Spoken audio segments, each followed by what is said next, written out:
নমস্কার বন্ধুরা, তোমাদের সবাইকে আবারও স্বাগতম আমাদের চ্যানেলে।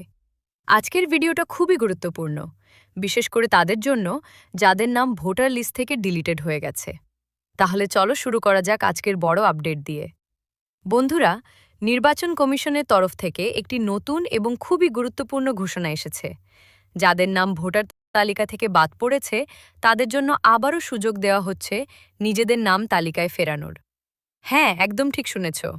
আগামীকাল থেকে বিএলও বুথ লেভেল অফিসাররা তোমাদের বাড়িতে বাড়িতে গিয়ে একটি বিশেষ ফর্ম বা কাগজ দিয়ে আসবেন।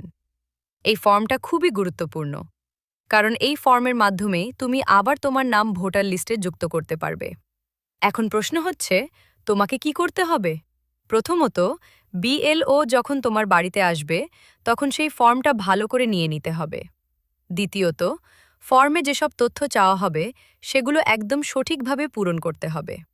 মনে রাখবে, ভুল তথ্য দিলে কিন্তু আবারও তোমার আবেদন বাতিল হয়ে যেতে পারে। তাই সাবধানে সঠিক ডকুমেন্ট দিয়ে ফর্ম পূরণ করো। এরপর সেই ফর্ম জমা দিলেই তোমার নাম পুনরায় ভোটার তালিকায় অন্তর্ভুক্ত হওয়ার প্রক্রিয়া শুরু হয়ে যাবে। বন্ধুরা, এটা একটা দারুণ সুযোগ। যারা আগে কোনো কারণে ভোটার লিস্ট থেকে বাদ পড়ে গিয়েছিলে তারা এখন আবার নিজেদের অধিকার ফিরে পেতে পারো। তাই এই ভিডিওটা বেশি বেশি করে শেয়ার করো, যাতে যাদের নাম ডিলিট হয়েছে তারা সবাই এই গুরুত্বপূর্ণ আপডেটটা জানতে পারে। আর এই ধরনের গুরুত্বপূর্ণ আপডেট পেতে চ্যানেলটাকে সাবস্ক্রাইব করে পাশে থাকা বেল আইকনটা অন করে রাখো।